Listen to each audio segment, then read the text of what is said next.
Buenas tardes, good afternoon, and good evening to some, familia y colegas. We would like to begin with an opening poem by Alejandro Jimenez titled, I Apologize.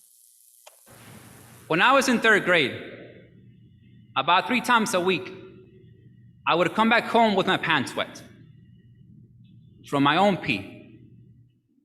You see, Mrs. Parrott wouldn't allow me to go to the bathroom because I wasn't pronouncing my request correctly. Blame it on these cheekbones, Mrs. Parrott. This bent, out-of-shape jaw passed down to me by martyrs. They hold secrets that I wish that I could understand many times. I wanted to stop its clenching, but my mouth is like my people. We don't deal well with assimilation or systems of oppression. Despite the Bible shoved down to the bottom of my stomach, the paper cuts on my gums can tell you of what we have been through. Lynching. It doesn't just happen by the neck, Mrs. Parrott.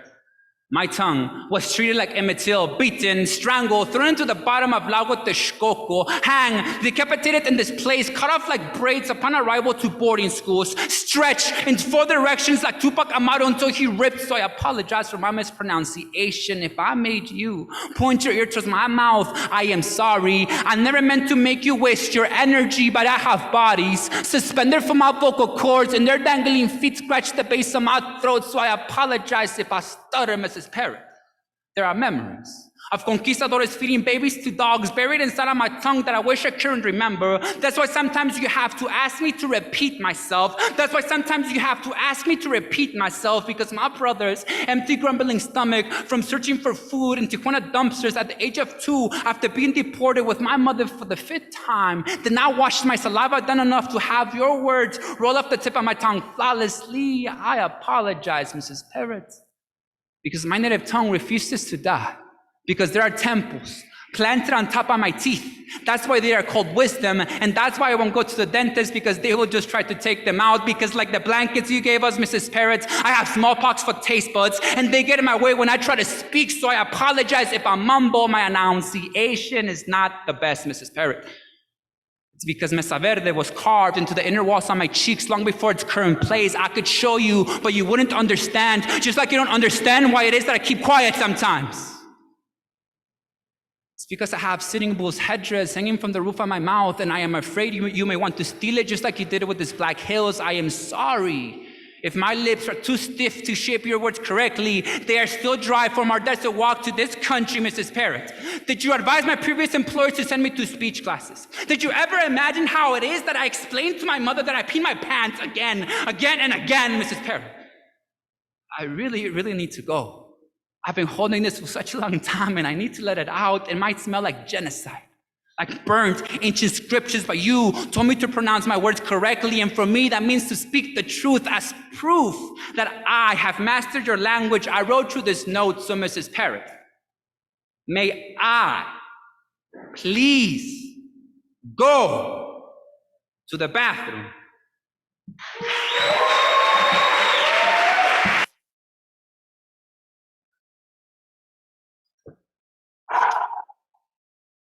Wow. Once again, welcome everyone to the Free from Debt, Abolishing Fees and Fines in Brown Communities webinar, presented by Alianza for Youth Justice in partnership with the Debt-Free Justice Campaign.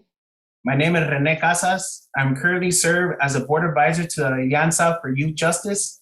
I'm also the Director of Policy and Strategic Partnerships for Youth Alliance based out of Central Coast, California. And at this moment, we would like to get an idea of who is with us today. So please introduce yourselves, include your name, your pronouns, and land acknowledgement for us to identify who's here with us today. Go ahead and use the chat feature. At this moment, I would also like to introduce Israel Villa, the Deputy Director at California Alliance for Youth and Community Justice, who will be offering a grounding intention for us here today. Israel? Yes, thank you, Renee, and welcome, folks. Actually, a little bit of medicine as that poem was going on. It was pretty triggering for myself. So hopefully, some of this, y'all familiar with this medicine. I hope you can smell it. I hope you can feel it. My name again is Israel Villa. I use the pronouns he, him, his. Currently have the honor, pleasure to serve as the Deputy Director for the California Alliance for Youth and Community Justice. Deputy Director, and I'm a warrior for my people. I'm a servant, so here to serve, here to serve the people. I want to, just thank Tia Marcia and the folks for, all the work that went into this webinar, and also, for allowing me the honor to open up with the grounding.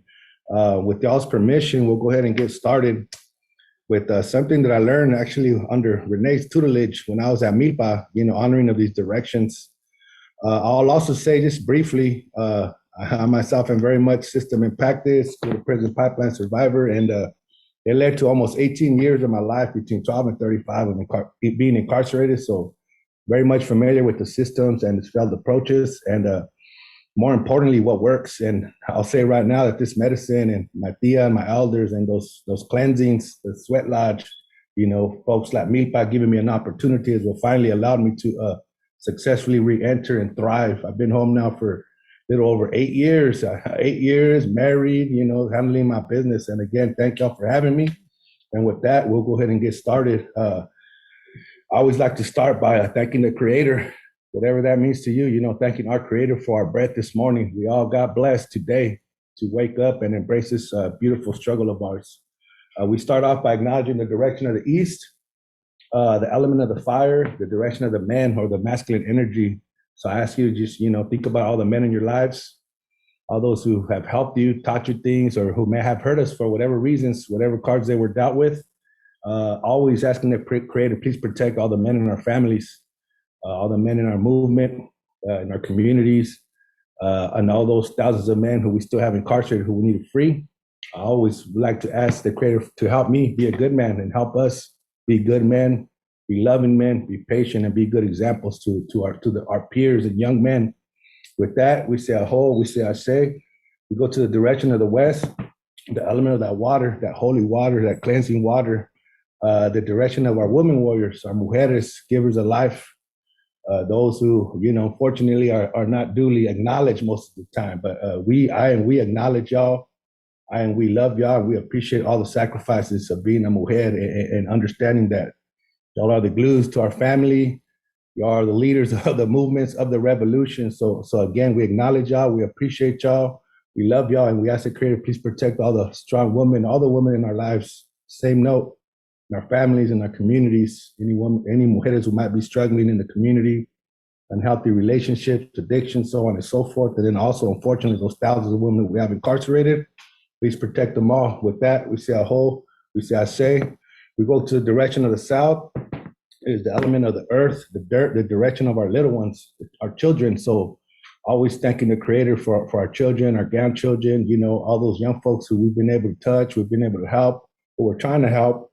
And also, all those thousands of kids who we need to free. Always asking the Creator, please help us be a good village to our young folks.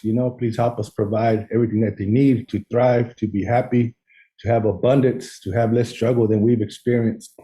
And with that, we say aho, we say ashe, direction of the North, the element of the air, our breath, the direction of our elders, ancestors, those who have crossed. So always acknowledging and appreciating all of our elders, our maestros, maestras, teachers. For some of us, it might be our big homies who taught us things, So again, acknowledging those who came before us, those who have gotten us this far, appreciating all the sacrifices, the hard work, and also the direction of our ancestors, those who have crossed. So thinking about our loved ones, we're still in a pandemic. Many of us have lost loved ones, myself included. So appreciating our loved ones, appreciating the time we had with them, but also understanding our ancestors. They're just a phone call away. We could holler when we need them, So with that, we say aho, we say ashe. We acknowledge everything up above, Father Sky, Tata Sol, Na La Luna, those stars that come out below, that come out at night. Down below, our Mother Earth. And now what we say, Tonantzin, appreciating our Mother Earth, always asking her for continued patience with us. And lastly, probably most important, that place in the middle. There's a term also in Nahuatl called Entroque Nahuaque, our sacred interconnectedness, meaning we're all related, we're all connected. We understand that, and not just all of our peoples, but also, our pets, plants, this medicine, so on and so forth. And then also always acknowledging our two-spirit relatives, those who might be fluid with the fire, the water, as however they please, acknowledging our LGBTQ brothers and sisters, warriors, spokespeople for the peoples. And then lastly, just offering a little bit of this medicine, some of this cedar, any baggage that might be out there. Anybody woke up with some bad news today, or we got folks in the hospital, so on and so forth. A little bit of this good medicine for each and all of y'all. And with that, I say I say amen, and thank you again for allowing me this honor. So, Muchísimas gracias, Israel, for that powerful grounding.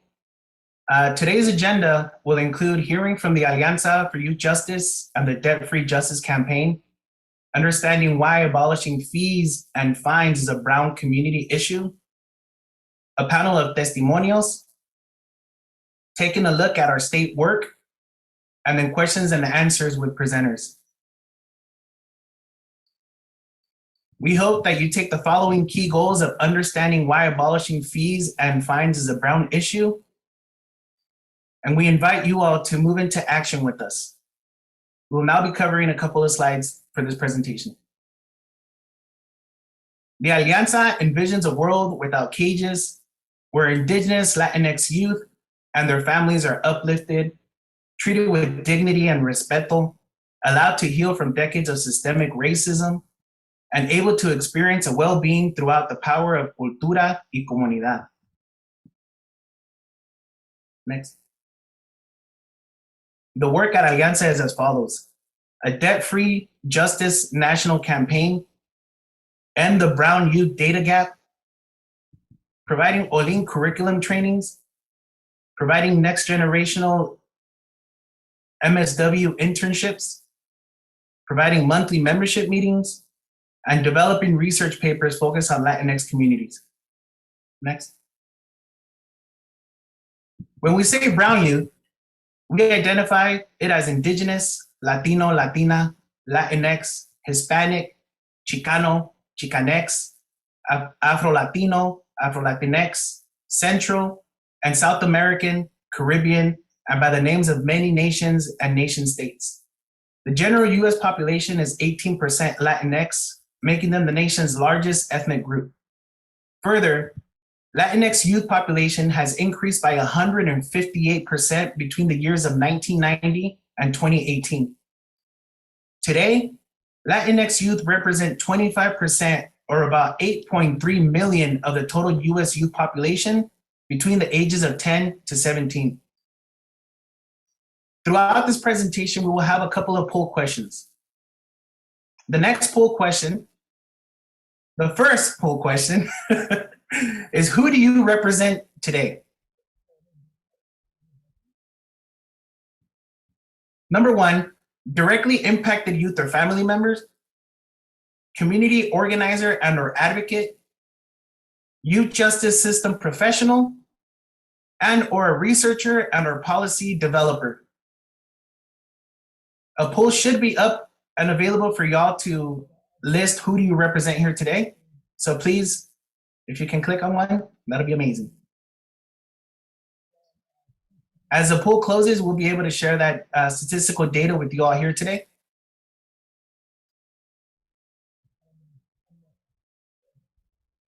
And now I would like to introduce Miranda Sheffield, campaign coordinator at the National Center for Youth Law, and Nadia Muzaffar, a senior attorney at Juvenile Law Center, who will be talking about the Debt-Free Justice Campaign.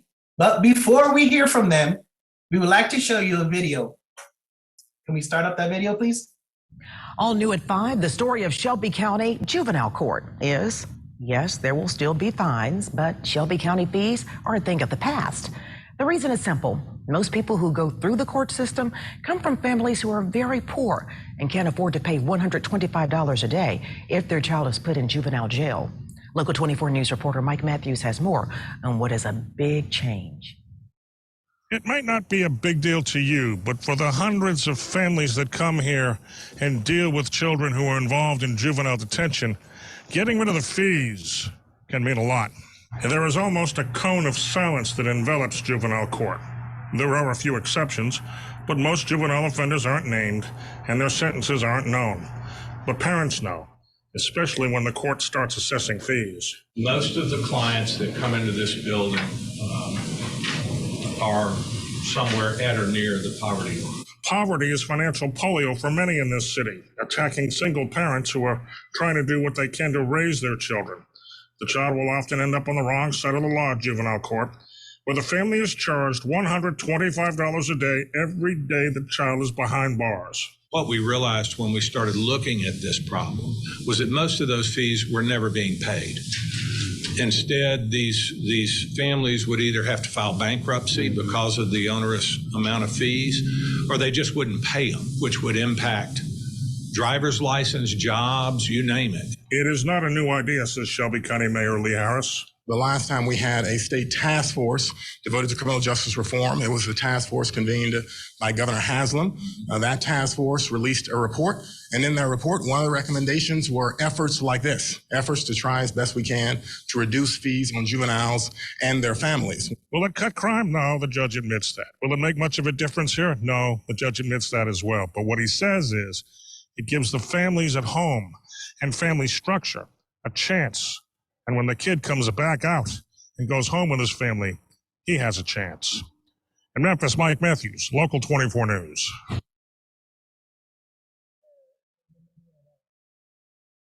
Hello, everyone. Thank you so much for having us here today.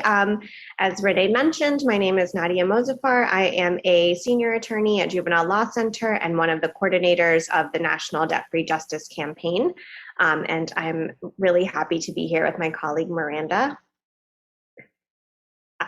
And what we're really here to share a little bit about the National Debt-Free Justice Campaign. And the clip that you just saw talked about reform efforts on juvenile fees and fines, specifically in Shelby County, Tennessee.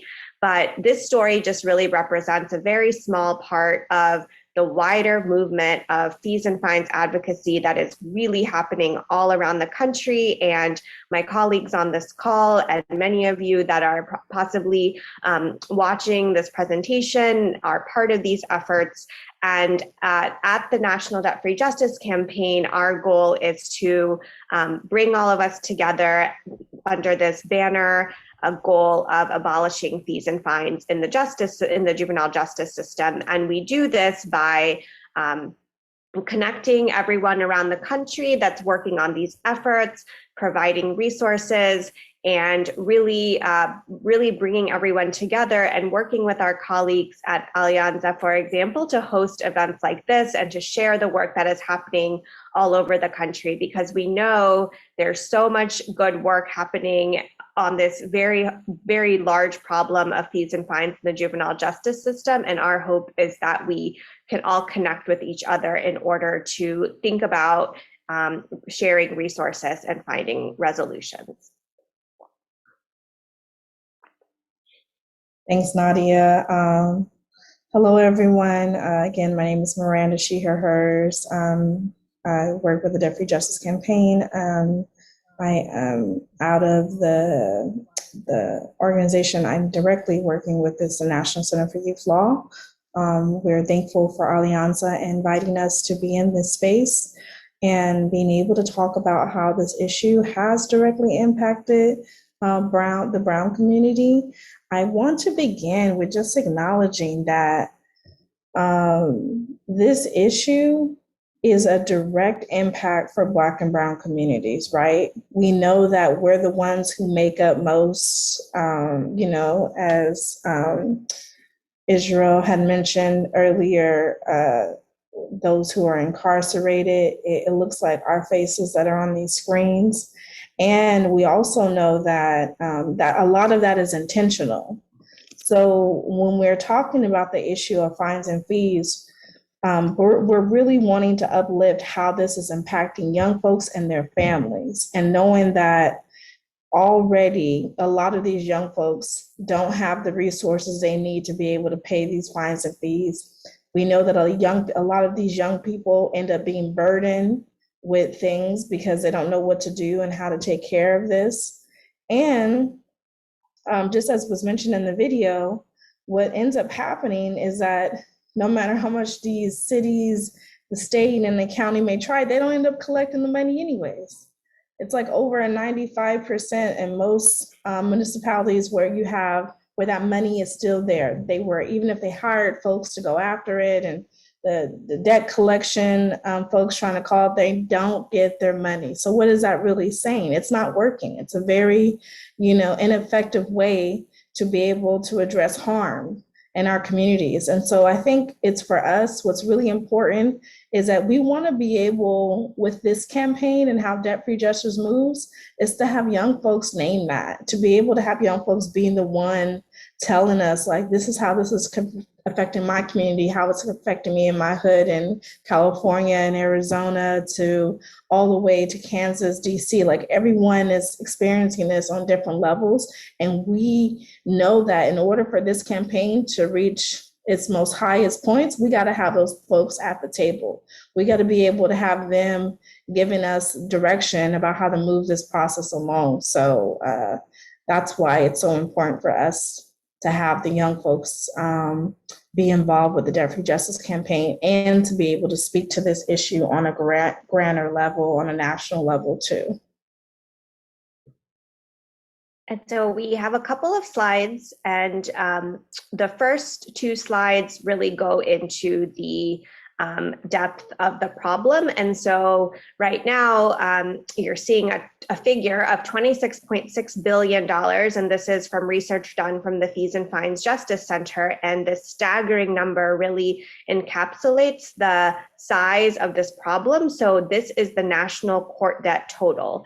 And essentially what this means is that when people are involved in the juvenile justice or the criminal justice system, not only are they facing the oppression of probation, incarceration, a variety of other consequences that come from the juvenile justice and criminal justice systems, but they're also facing oppression from high fees and fines and other monetary obligations that they're required to pay as they're going through the system. And this $27.6 billion number really just shows not only how many people are impacted by the oppression of these systems, but that this oppression also has a very, very, very significant financial component to it. And as Miranda just said, the majority of this burden is disproportionately felt by Black and Brown communities, which is further adding to the economic oppression that we know the communities already face.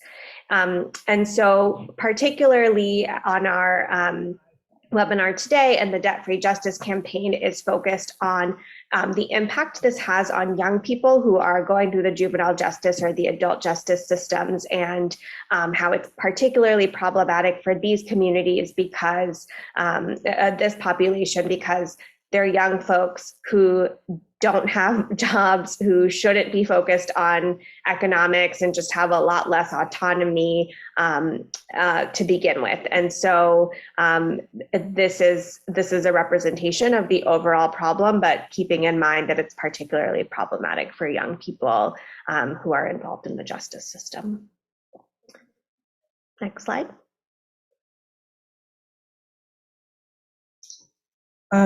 So I want to just quickly also just acknowledge that I am in California, particularly in Pomona. I'm on stolen land, Tongva land, and I just want to make sure that that's acknowledged as we continue to go forward with this discussion.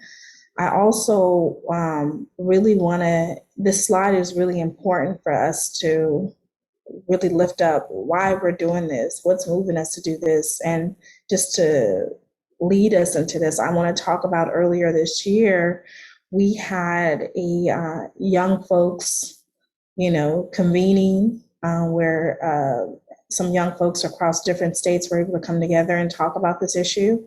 And one of the folks that we had on the call was from the Brown community, and he was mentioning how, he said, I'm on probation, right? And I'm also, before he was put on probation, he was actually serving time in a youth facility, a youth juvenile facility.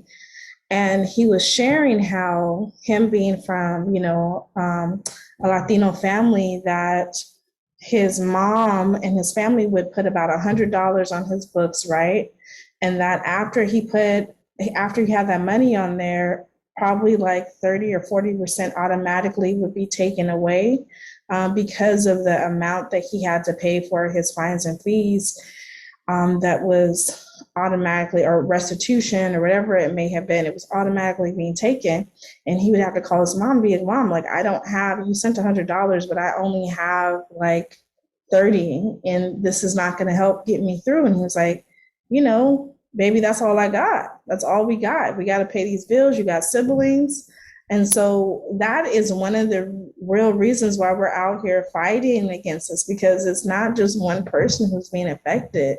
It's literally a community and a family of folks who are having to deal with this when they really shouldn't, because like we said before, and a lot of what we're speaking to is like, these are like the way of how this has been structured, where one, we didn't consent to it. And then another thing, Black and brown folks have been exploited in so many ways. At the end of the day, this needs to be rectified before trying to tell us what we should or shouldn't be paying. I want to talk through this slide, though, to talk about why this is so harmful and why we're addressing this. Like I said before, disproportionately affects Black and brown families. It traps youth in the system to where if they're too young to work, right? And so when they fall behind, in some states, they have it where if you're not paying the amount you should be paying, it will put you in a position where you may be sent back to jail or to the facility where you're at. So it just creates this cyclical nature where you're just continuously staying involved in the system. The other thing is that it really undermines justice and rehabilitation. What we have found is that some of the folks who are working directly with these young people, probation officers and social workers and people of that world, have said that it makes it hard for me to be able to do my job when a young person may be behind on their fines and fees, when they're afraid that if they're not paying them, that they're not going to be able to, you know, get what they need. And that's one of the ways of how, when we're trying to move people along through the process to heal and to address some of the harm, it gets in the way because they're so concerned about this issue of what they're going to be able to pay. And then it also, you know, at this end, it talks about this perverse government incentives, meaning like it's not always, they think that to really speak to, like, it's not something that helps the government function when you put all of this money on families to be able to pay. It really puts the burden more on communities to be the ones responsible for paying certain court costs that they shouldn't have to be dealing with in the first place. So it creates this weird incentive that if a county or if a local municipality is dealing with how they're going to take care of like court administrative fees and things like that, they're pushing it, saying, okay, let's have this be on the community, when in fact, it doesn't help the situation at all. So these are a lot of the reasons why we are fighting. And then also really how we win is like having the folks that we need at the table to be able to speak to this, and then also being able to have in your community to be able to have more people that we know that can champion these issues, and also be able to say how they intersect with other issues, because we know this is not a standalone issue. We know that if you're being affected by fines and fees, you're being affected by housing, you're being affected by maybe a lack of healthy, fresh and foods in your community. We know that this is not just a one issue off situation, that there are a lot of people who have intersections of different challenges of exploitation that may be taking place with them in their communities.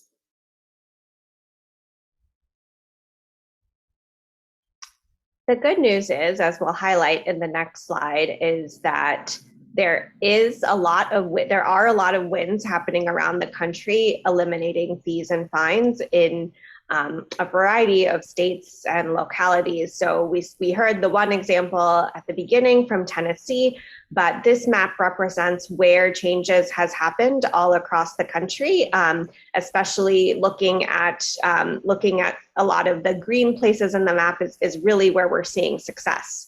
And this is particularly good news for everyone, because I think even just 3 or 4 years ago, the map looked significantly more yellow. But now there are campaigns really all across the country that's making change in several ways. So especially in a lot of the dark green states, there have been statewide legislative campaigns that have worked with coalitions, especially those that are that include young people who have been impacted by this issue, in order to pass laws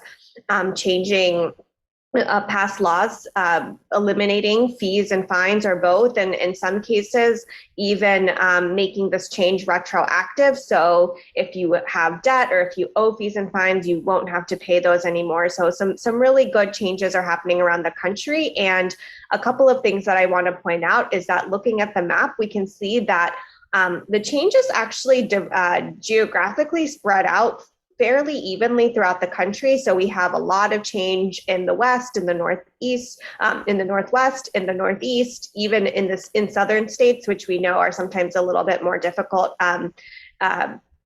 maybe, or maybe people perceive as being a little bit more difficult for some of these issues. So really it is an issue that we can win on kind of across the country.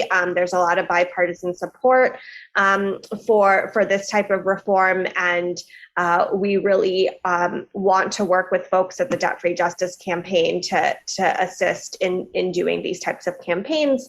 And in addition to this map, I also wanted to share our website, debtfreejustice.org, that has some additional resources, including the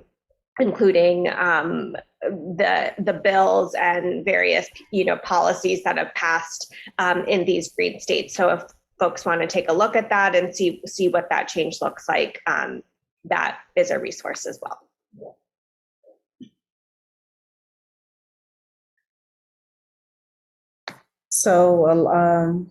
So many of y'all are excited to know, well, Miranda, the burning question: how do we get involved with the Debt-Free Justice Campaign? I'm here to tell you, I got answers for you. So we have, throughout this webinar, there's going to be some things that will link you to the work that we're doing with the Debt-Free Justice Campaign. We are going to provide my email address, Nadia's email address. If you live in a community where you know what, I got a cousin, I got somebody I work with, I got an organization that's like really being, challenged with this issue, I want to make sure they are tapped in with this.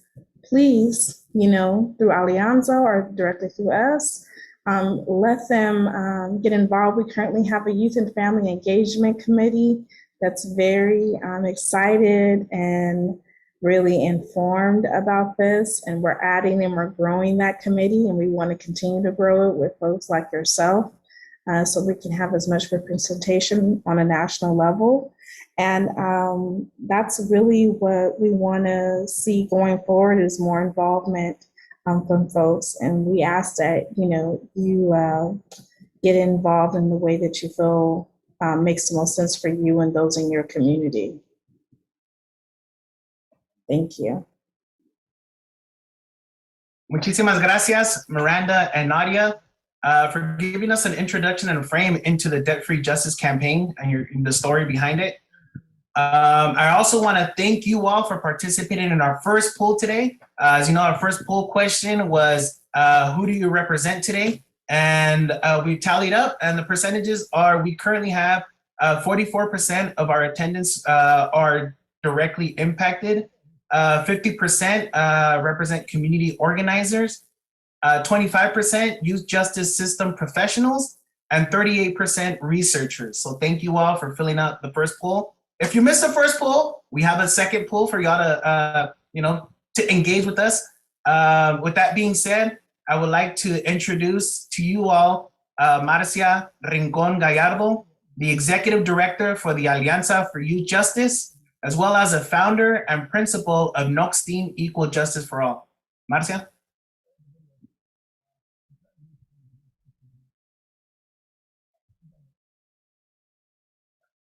Hi, everybody. I wasn't sure if we were going to do the video first. So if we want to do the video at this point, I think it'll be good. And then we'll go ahead into what I have to present. So if the video is ready, we can go ahead and go there.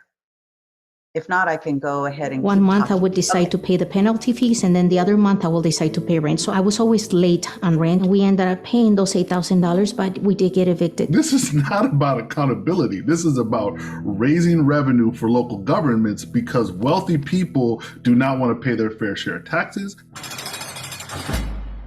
If fees and fines are so pervasive, why haven't we heard about this before? One of the many reasons young people and their families impacted by the juvenile justice system avoid speaking out is due to a very real fear of retaliation. Many young people are still in some way under the control of the juvenile justice system. So that control causes young people to be fearful that speaking out about these practices could result in further harm. To speak out against fees and fines threatens the entire judicial system as it stands. This means that sometimes, yes, a probation officer will write a young person up for something that they ordinarily would have let slide, as a way of getting back at them for speaking their truth. That fear is real and it's legitimate because it is a punitive system that does retaliate. There's no question about that. How is this even legal? So it's not legal, but just because it's not legal doesn't mean it doesn't happen all the time. We ended up with separation of family because my daughter decided to go back to Mexico with a father that she barely knew and leave Juan and me here paying the system. That story of Julissa Soto, who opened and closed that clip, is a story that I'm sure is repeated all over this country. So let me start with a few bits of data. In the United States, brown children represent over a quarter of the children population nationwide and make up 50% or more in 3 of 5 southwestern states, Nuevo Mexico, California, and Texas, and 40% in Nevada and Arizona. In 7 states, brown youth represent 25 to 40%, and in 25 states, brown youth represent 10 to 25%. We're talking about states such as Oregon, Washington, Massachusetts, Kansas, Hawaii, Idaho, Utah, Nebraska, Oklahoma, North Carolina, Delaware, Maryland, Georgia, Wyoming, Virginia, Pennsylvania, Arkansas, Wisconsin, Indiana, Iowa, Tennessee, and Alaska. Frankly, there is not one single state in the nation where there isn't a fast-growing population of brown children. In total, there are 18.6 million brown youth in the United States, equivalent to 1 in 4 youth of all ages from 0 to 17. And of the 18.6 million brown youth, 5 million live in poverty. I'm going to repeat that. 5 million of the 18.6 live in poverty. A little bit more data. On any given day, close to 11,673 brown youth are incarcerated in the United States, mostly for nonviolent offenses. And so we ask, in a year, if you multiply all this, you absolutely start seeing more and more brown youth and their families engaged in the system. If there are this many brown youth in the system, then there are this many brown youth forced to pay harmful and ineffective fees and fines while navigating the system, keeping their families locked in debt and poverty. Ending fees and fines is a brown issue. The Alianza argues that ending, the next slide, please.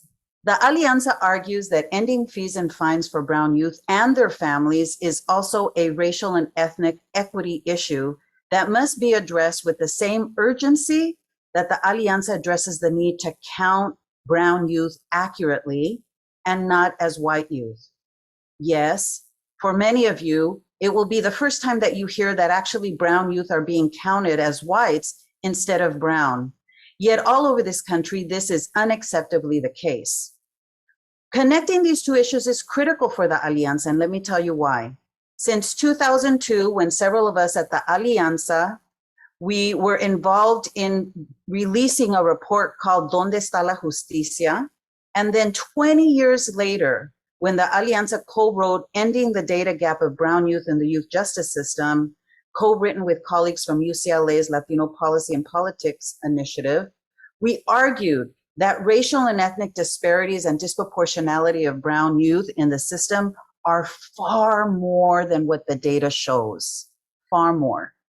This inflated count of white youth and undercount of brown youth causes us to cloud the reality of the unequal burden and the disproportionate number of brown youth and families that have, in this case, had their funds extracted from the system needlessly for years, while being driven deeper into poverty, leaving our communities vulnerable and frankly exhausted by the cruelty of the system.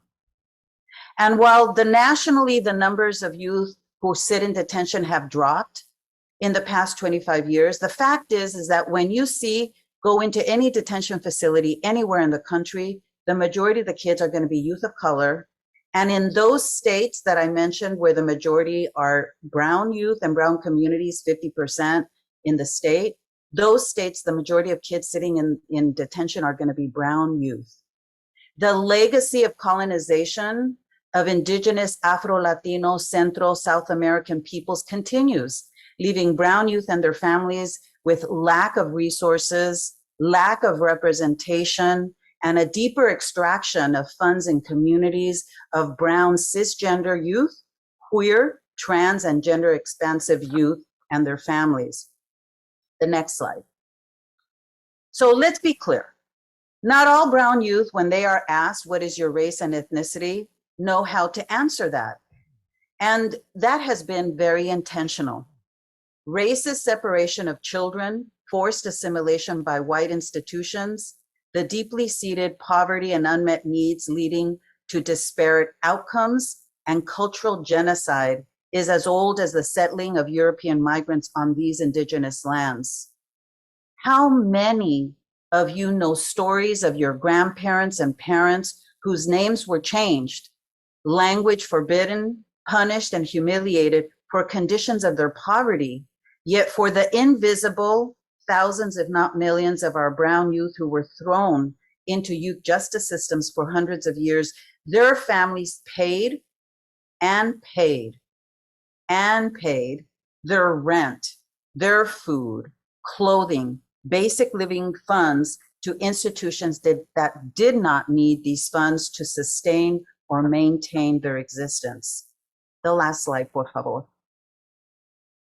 Okay, so at the Alianza, we are honored to join in partnership with the Debt-Free Justice and the 3 national partners to end fees and fines for youth in the youth justice system. We join the effort to shine a light and make visible the stories of our brown communities, the painful and hurtful ways in which the extraction of these fees and fines live among thousands, if not millions, of our families. Similar to the story that you see on the fact sheet, you have Julissa Soto, whose son stole a tube of toothpaste. Like, how much does that cost? Like about $3 to $4. And yet when her son finished his navigating through the system, his mom, Julissa, paid $8,000. Now, how could that possibly be fair? In this fact sheet that we offer up to the nation, we make the case of how debt-free justice is a brown issue, and that when our communities are aware, when they realize to what extent this injustice has been in existence in our neighborhoods, and that we have a voice and power to change this, that we rise. We rise to the occasion to assure that our elected representatives fight and demand change on our behalf for our well-being. This webinar is a call to action, asking our Brown communities to step up, organize to pass state legislation to end fees and fines. The Alianza is here to connect you to the local organizations and coalitions working to pass these state bills that will retroactively vacate any fees and fines owed by families. In the states, for example, we are working currently in Arizona, we were working in Colorado, and then there's the possibility that we would work in Illinois and Washington state. So for those of you who are here listening, we're going to put into the chat a link where you can press on the link and show your support that you want to join us. This is a call to action, and we're asking and inviting you to join us. So let's do this. Renee, back to you.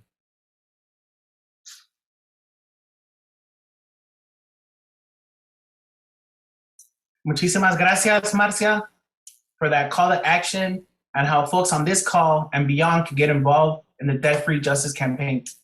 We'll now transition to our testimonial panel, and I'd like to introduce you all to Alma Mireles, At-Risk Intervention and Mentoring Outreach for GRASP in Colorado, and Veronica Torres, a Soros Justice Fellow from Arizona.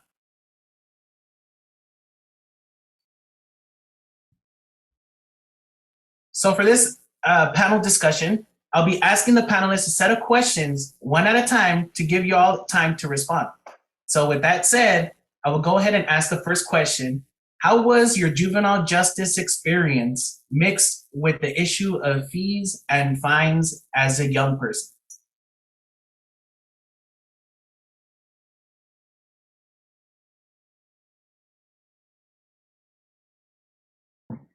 All right, I can go first.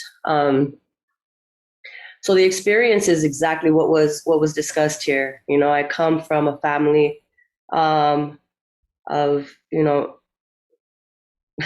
we were poor. We came up in the hood, and we didn't know we were poor. Just like a fish doesn't know it's in water. You know, and so we grew up knowing that we were going to be policed. We grew up knowing we would get locked up. We knew that we had to sometimes make choices for survival, but we didn't know that they were choices for survival. It just came with the package, and it came with where we come from, which is poverty. And then there's a bigger history behind that I think that poem that was first read signifies and says a lot. My mom was not able to ever pay any debts, any court fees. She couldn't even put food on the table. Sometimes we didn't even have electricity in the house or water.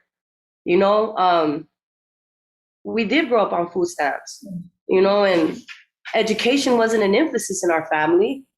My grandmother was forced to work the fields at a very young age. And I mean, there's a long history of us attempting to acclimate to a system that is asking us to pay something that we didn't have the ability to do. And as a kid, I really didn't understand the system. And I was just, my mom, I remember her yelling at me like, Beto, how do you think I'm going to pay this?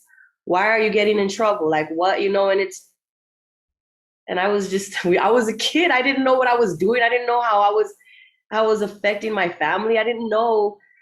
We just didn't know, you know, and just a little bit extra background and is that I went, you know, I got locked up at 14 years old, and I did 25 years, and I got out when I was 39 years old.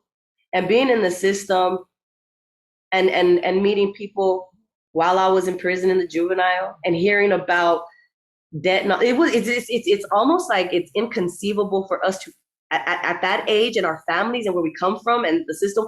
It's almost inconceivable that we even know what we're paying a fine for. We don't know. And by not paying it, it kept us in a perpetual cycle, as mentioned by Miranda, a perpetual cycle of being trapped in a web that pretty much puts us in the pipeline of the prison industrial complex, or puts us in a pipeline of some collector. It prevents a real future. My brother and sisters all started out juveniles as well, you know, and so I mean, I feel like I just went a little too far out beyond, but everything that was mentioned here directly impacted, lived it. And it makes no sense. And when we're talking about brown communities in the state of Arizona, we're always also talking about Native Americans. And I need to put that out there. There's a lot of Native Americans that are highly impacted by what is happening in the state of Arizona. And I will pause right there. Alma? Buenas tardes, everyone. Good afternoon. My name is Alma. My pronouns are ella, she, her, and hers. You know, I am currently working for Gang Rescue and Support Project. I'm part of the INC team. And I'm very honored to be here sharing space with you all. Thank you for the invitation. So I guess for me, you know, growing up in California as well, you know, being part of the justice system was almost something to be expected, something that, you know, it was almost ingrained into us that, you know, it's a matter of time until you are caught up. And which is the reason why my mom decided to relocate us from California to Colorado. A lot didn't change while we were here in Colorado, right? Because, you know, although we moved states, it's still the same cycle of poverty, lack of resources. My mother being a single mother, having to work really long hours, right? So we were oftentimes left unsupervised. And so, you know, I remember catching my first juvenile case when I was about 13, and, you know, I was expelled from school. It was an assault case. But then, you know, the kind of like the respect that I earned from that, you know, it almost motivated me to continue to not care and continue to be reckless, you know, and so I continued to get cited for different things as a juvenile, you know, being incarcerated, not for a long period of time, but in juvenile hall, you know, and having my son visit me when he was 3 months old. And, you know, that time when I was taken into custody, I was actually beat up by the cops, right? So I have my booking picture as a juvenile with a busted lip and a white t-shirt with all kinds of blood on it.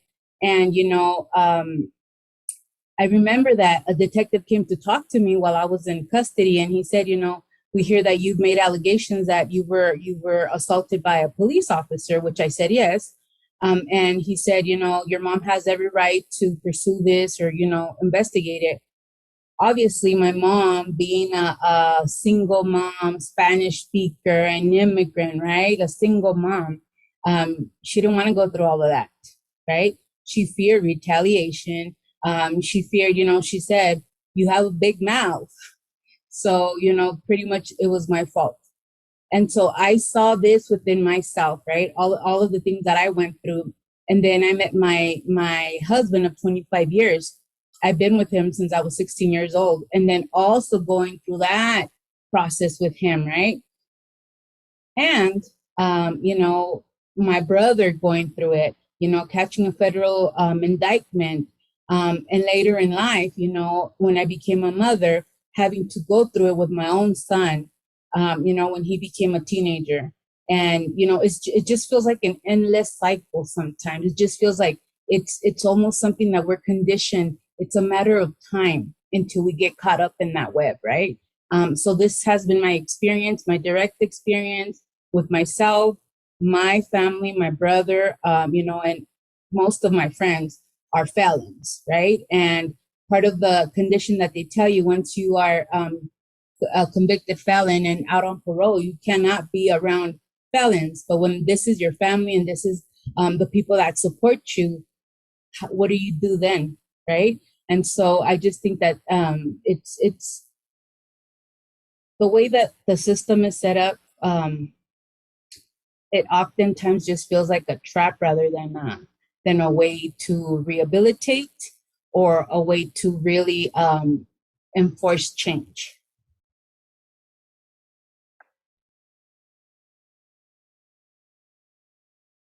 Muchísimas gracias, Veronica y Alma.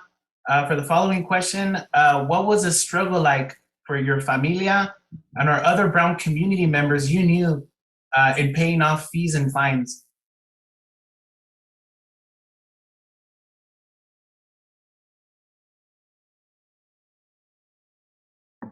The struggle, I mean, at the end of the day, is just completely unrealistic. It is unrealistic.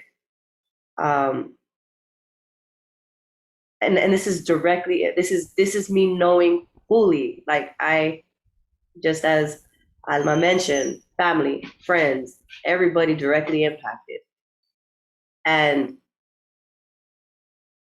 it doesn't help. There's nothing that a fee and fine help. It does not help because there is no money. You're asking for something that if it was like that, probably wouldn't even be in the position that we were in the beginning. Probably wouldn't even be caught up in the system. Probably be getting an education somewhere. Probably wouldn't be getting policed. You know, there's a lot of different dynamics to the debt, to the debt and fine, which is just a precursor to what is to come.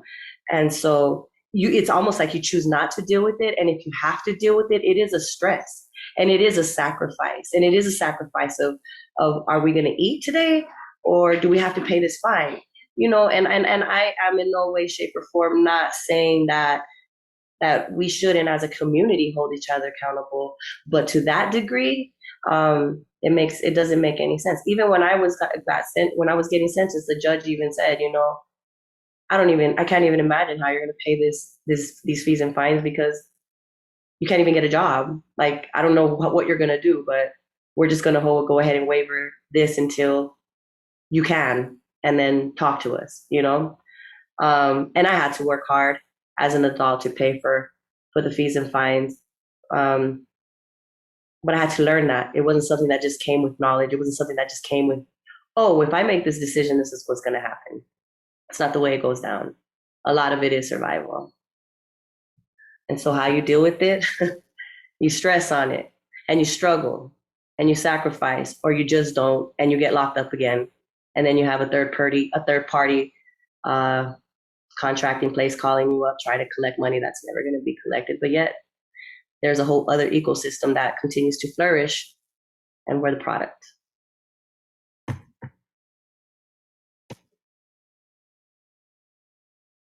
I guess for me, you know, for me, it's really hard to understand how we as a country have collectively been conditioned to criminalize trauma and unhealed present trauma, right? So we continue to criminalize those of us who have not learned about forgiveness, compassion, love, gratitude, you know, being part of a community, you know. So the way that it has affected me and my family, you know, we never paid for them, but we would not pay for them at the time, but we would have to pay for them later, right? Because then you get warrants, and then you're going to jail many, many years later, like I did. I was arrested over some, you know, misdemeanor, minor offense, many, many, many, many years later. And, you know, I was arrested in front of my kids, and that was the scariest thing that they had ever seen, right? And when I was arrested, I remember that, you know, the officer, I guess he wanted to justify stopping us and pulling us over. And he said, you know, I know you have drugs. I know you have something. And I was like, oh, like I've been clean for a minute, you know, I'm getting my life together, you know, but they somehow want to place us in these boxes to justify the actions that they take against us, right?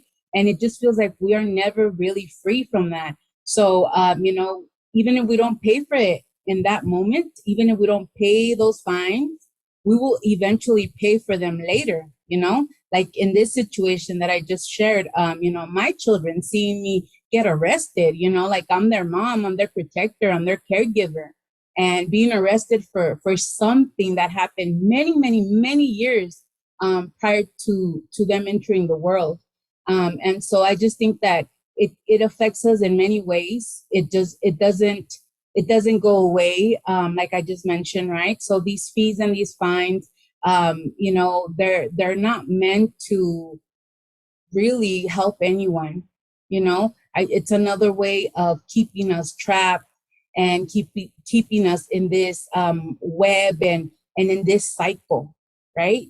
Because it doesn't matter. It almost feels like it doesn't matter. The system really doesn't feel like we will make a difference or change because we want to become better people. So eventually they're just kind of holding on to that until the moment is right to kind of bring us back in, right? And I just think that we need to get rid of this. It doesn't serve anyone, definitely not our families, definitely not our communities. And it's just another gancho to keep us, bringing us back in. Gracias. The final pregunta is, how do you feel about legislation, laws, bills being passed in states to end the practice of fees and fines for all youth?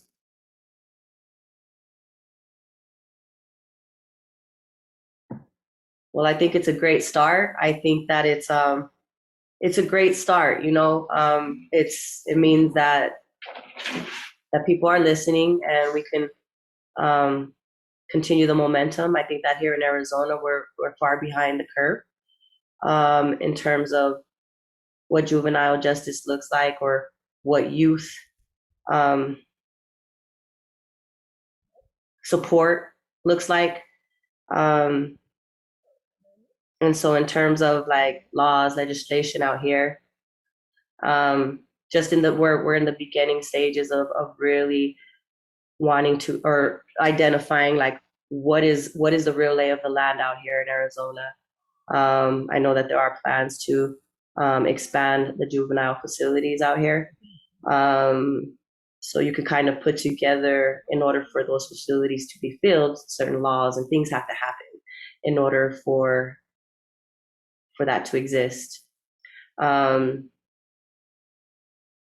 like I said, I think it's a start for the bigger conversation about what happens to our youth now. What does the future look like for our youth now? And what is the culture that they're growing up in when we think about social media?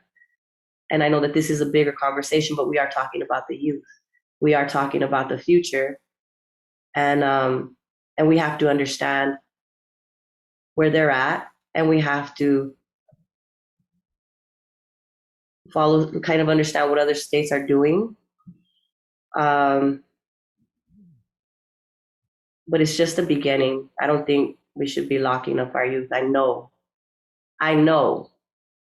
because I'm sitting here, sure as I'm brown and female, that is not the solution. It is not the solution. I sat there every day of my life with no support. That is not the solution. So this is just the beginning of a bigger conversation. And so I'm glad that we're having it. And yeah.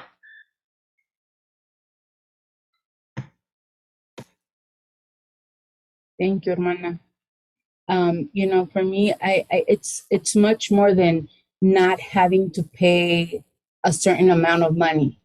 For me, what this means, it means liberation, it means unity, it means community, and it means hope, right? Because something that a lot of people don't understand or fail to really grasp their mind around is the fact that when families, struggling families, are caught in this situation where, you know, fees and fines are being, you know, being asked to be paid, you know, this puts a family in a lot of stress, right? If it's a single parent home where, you know, either the mom or the dad are already struggling to keep a roof over their head and food on the table, right?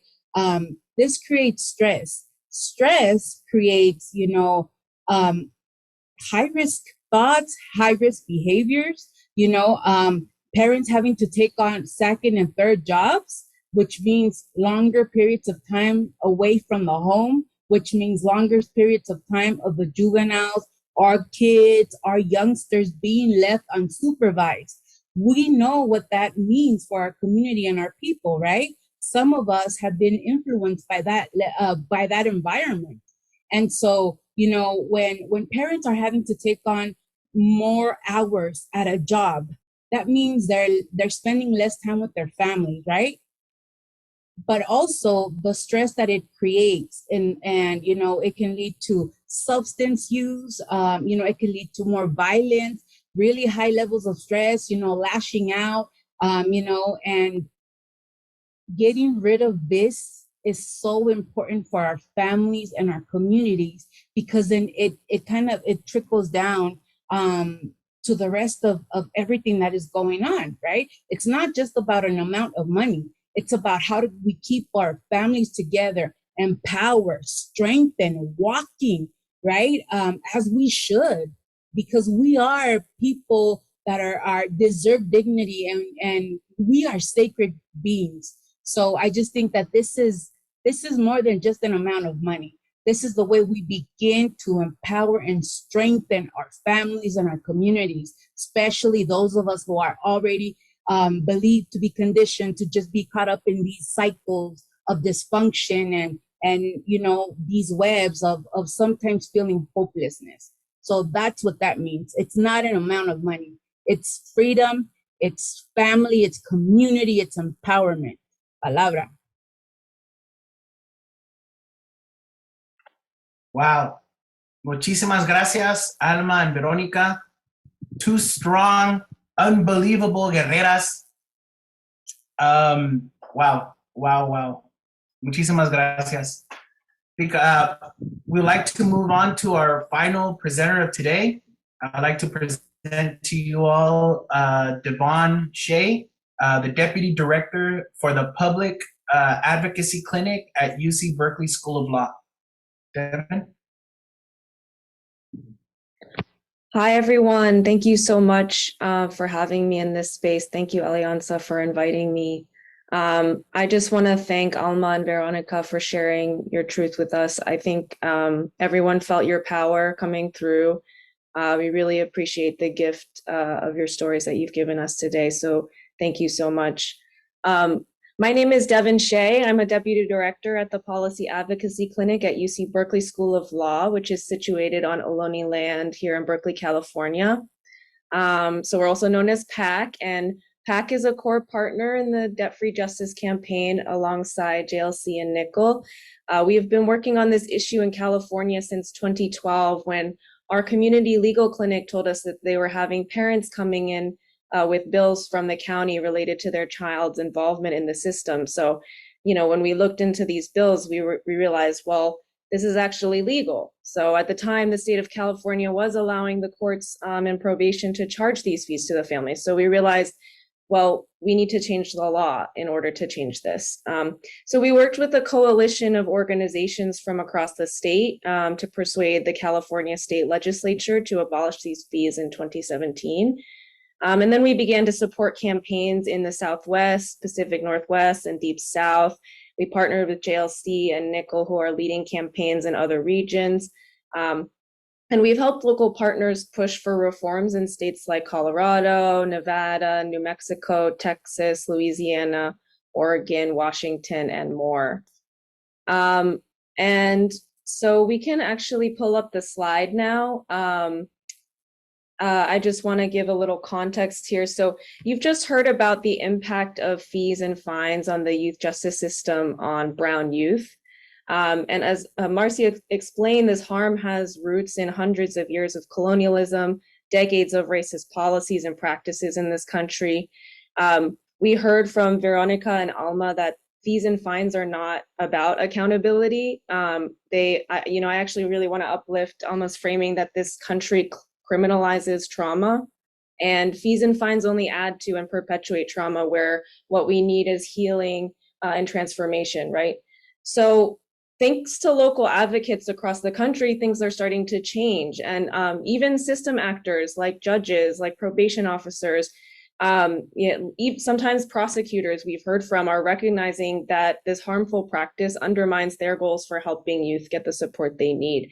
So I'll just quickly read this quote from a judge in Michigan. Not only did we discover that we have barely been covering our costs to collect, more importantly, we gained an understanding of how harmful juvenile court debt can be to families, and that it can actually be a barrier to treatment and rehabilitation. So the more we bring folks' stories in front of system actors and lawmakers, the more they really understand the harm these fees cause and why they need to be abolished. And I also want to take a moment to appreciate and uplift Veronica's point that this is just the beginning of the conversation, right? I hope that when we're organizing folks around this issue, that kind of organizing is also supporting what folks are doing to ultimately decarcerate and decriminalize. So I just wanted to uplift that as well. We can go to the next slide. So Nadia and Miranda already introduced the landscape of where change is happening. Hopefully you all remember the map they showed. So I just wanted to reiterate that the DFJ campaign, the Debt-Free Justice campaign, is active in almost all 50 states. So in 18 states, we've seen full repeal or substantial reforms statewide. So places where they've abolished all the fees or abolished all the fines, or maybe they've abolished at least a significant portion of fees and fines statewide.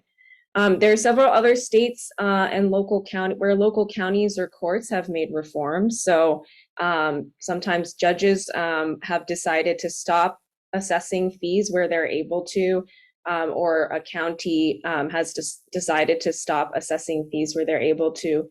And then you'll see on the far left column, pending or no reform, these are states where we haven't yet seen reforms, but we are working actively with local partners to build support for abolishing fees and fines in the juvenile system there.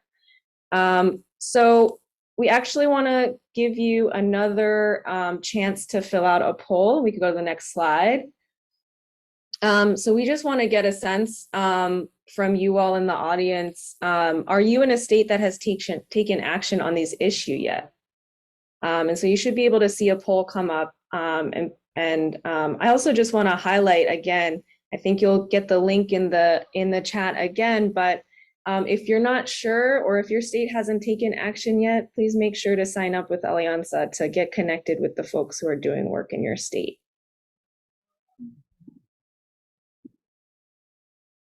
And I think the poll is open now. So as folks are filling it out, I'm going to pass it back to Renee.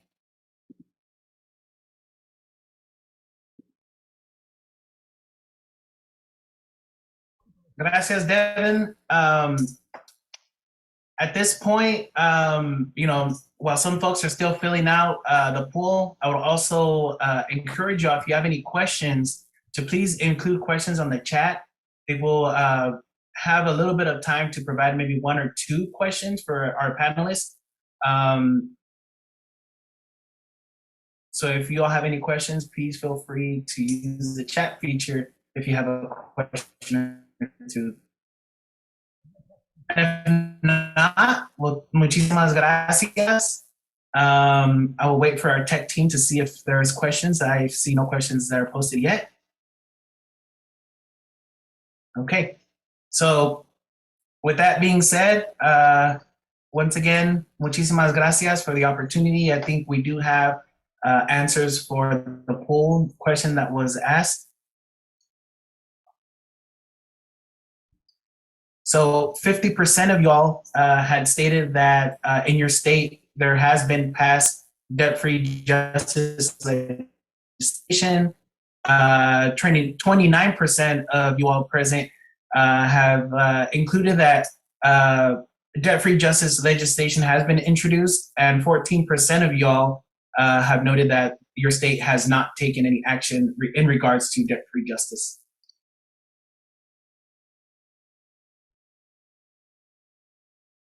So we do have a question.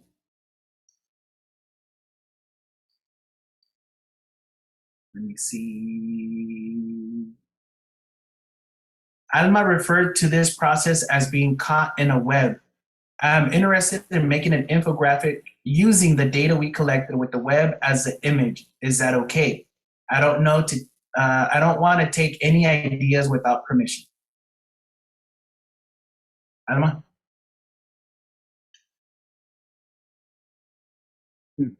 On my end, you know, anything that uplifts my people, my community, our families, everything always, our ancestors always taught us that medicine is free. It's always within us. So sharing that medicine is a gift.